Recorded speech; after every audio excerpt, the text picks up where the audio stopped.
Hello mga ka-DIY, welcome to my channel, Rogin DIY TV Mix. Yan mga ka-DIY, nandito tayo sa third floor. Yung third floor natin na parang naging budiga. Kasi nandito nakatambak yung mga anik-anik. So, papalitan natin to ng lalagyan natin ng vinyl tiles para hindi siya maging tingnan parang budiga. Ayan, tinanggal na natin yung floor mat. Unti-unti lang to guys, kasi may mga gamit sa gilid-gilid, kaya urong-urong na lang siya.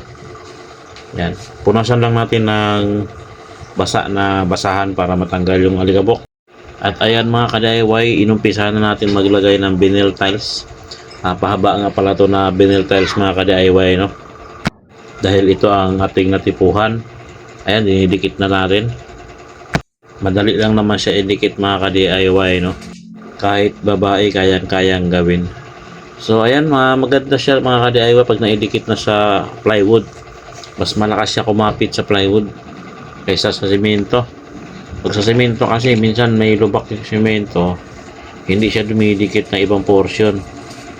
Pero ito pahaba siya, madikit siya masyado pag sa plywood. Ayan mga ka-DIY, no, maganda siya at madali lang ikabit.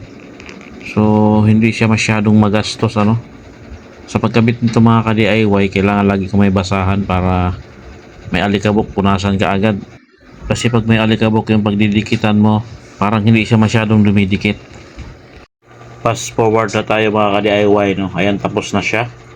At tilipat na tayo sa kabilang side para makumpleto natin yung ating vinyl tiles. Ayan, no? Pagtanggalan naman tayo ng floor mat at iurong-urong lang natin ng konti para madagdagan natin yung vinyl. Tapos tsaka natin ilipat yung rep at tsaka washing pag nalagyan natin ng vinyl to na portion dito. Ayan mga ka-DIY, dahil maalikabok siya, walisan natin to at punasan natin ng basang tela para kumapit yung mga vinyl natin, dahil pag hindi natin punasan, maalikabok siya. So punasan natin lahat at tapos patuyuin na rin natin, tsaka natin idikit yung vinyl tiles. Okay? So ayan mga ka-DIY, tuloy-tuloy lang tayo sa pagdikit. Ayan mga ka-DIY, patapos na rin tayo dito sa dulo, para maglipat na naman tayo ng washing at tsaka rip.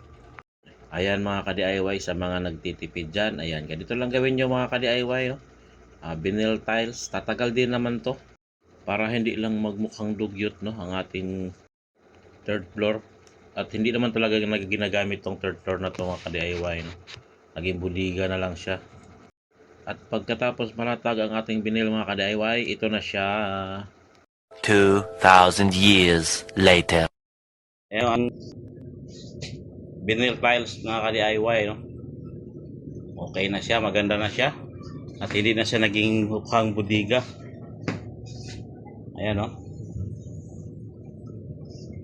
inabot kami ng gabi guys. Ayan, madilim na, inabot kami ng gabi. Pero okay na siya. Ayan, Ayan. Yung ating lababo. Ayan. Okay, maraming salamat sa panonood. Please like and subscribe. Bye-bye!